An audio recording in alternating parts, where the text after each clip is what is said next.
melihat tren beras di tahun ini ya, di akhir, beruntung kita sebenarnya dengan kemarau basah ya, jadi bisa tanam sampai 3 kali optimalisasinya, kira-kira begitu ya. Tetapi memang di musim kedua, ketiga kan seperti pada umumnya ya, produksi cenderung turun dibandingkan musim pertama ya. Ya itu secara umum begitu. Dan sayangnya memang di musim ketiga ini karena situasinya banyak hujan juga di beberapa wilayah kan. Terakhir kemarin kita cek misalnya di teman-teman di Pati, jejaring petani ada juga yang kena banjir dan seterusnya.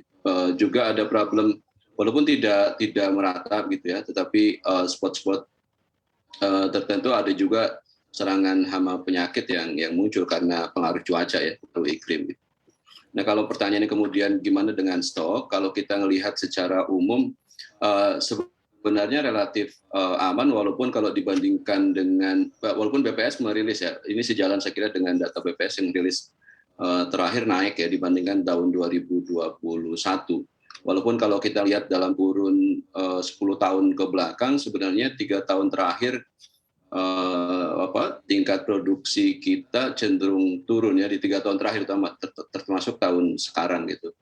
Nah, kalau ada banyak juga kan kita ngelihat misalnya asumsi bahwa kenaikan harga beras hari ini dipengaruhi oleh stok yang berkurang dan seterusnya. Tapi saya ngelihat pada sisi stok relatively safe gitu ya. Tentu dengan kalkulasi dan perhitungan supaya lebih aman perlu langkah-langkah strategis. Tapi kalau melihat yang ada sekarang rasanya masih cukup, walaupun perlu kehati-hatian yang lebih ya di kita gitu ya. Karena kalau data BPS tadi mengatakan bisa surplus 1, sekian juta, saya kira itu angka yang cukup baik ya. Walaupun nanti persoalannya kan ngukurnya di mana. Kalau ngukurnya di produksi sih memang aman ya, tapi kalau ngukurnya di bulog mungkin ini problem nih. Karena kan serapan bulognya jadi kecil ya. Ya kalau di produksi relatif aman ya. Cuman memang tadi di cadangan pemerintahnya mungkin yang rada ketar-ketir karena tidak bisa menyerap banyak. Kira-kira begitu, Mbak. Baik, terima kasih Pak Said Abdullah. Sekarang kita ke Pak Ismail dulu. Pak, tanggapan Bapak terkait yang tadi disampaikan oleh Pak Said Abdullah bahwa sebetulnya kalau kita lihat stok beras saat ini sebetulnya masih dalam kondisi cukup aman, Pak. Tapi dalam pantauan kami begitu, Pak, ini menurut pengakuan para petani harga gabah saat ini sedang tinggi. Menurut Bapak sendiri seperti apa, Pak? Baik, terima kasih Mbak Sinta. Saya kira saya sejalan dengan yang disampaikan oleh Pak Said tadi, karena itu kan datanya data KSA BPS. Jadi kayak kita ini sekarang kalau urusan padi sudah satu data, Mbak Sinta. Jadi pembahasan tidak akan kemana-mana, tidak ada data Kementan, tidak ada data, hanya data BPS. Dan data BPS sudah menunjukkan bahwa panen kita pada bulan September, Oktober, Desember itu relatif bagus.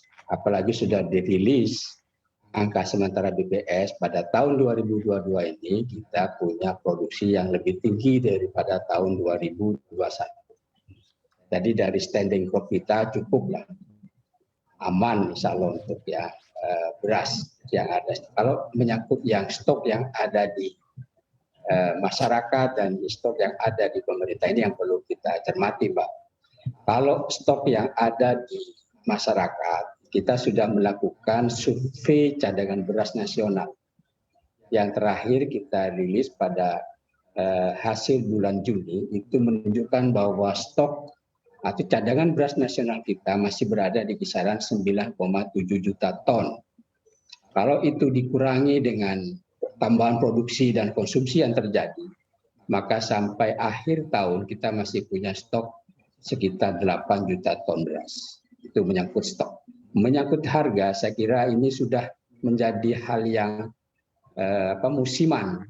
Jadi pasti harga gabah di saat panen MT3 itu rata-rata lebih tinggi daripada MT yang lain.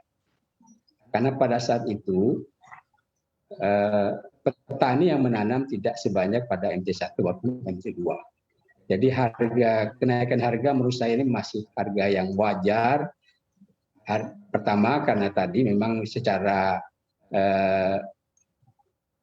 kebiasaan atau pada umumnya mereka memang harga gabah itu pada saat sekarang ini memang relatif lebih tinggi dari sebelumnya. Ditambah lagi dampak kenaikan BBM, saya kira itu yang menjadi salah satu faktor pemicu kenaikan harga. Tetapi dari segi stok tidak ada masalah. Nah, kalau stok yang ada di cadangan pemerintah ini yang perlu tadi Pak Said sampaikan, yang perlu harus ada segera serap gabah atau serap beras petani. Begitu dari saya Mbak Sinta. Baik, terima kasih Pak Ismail. Pak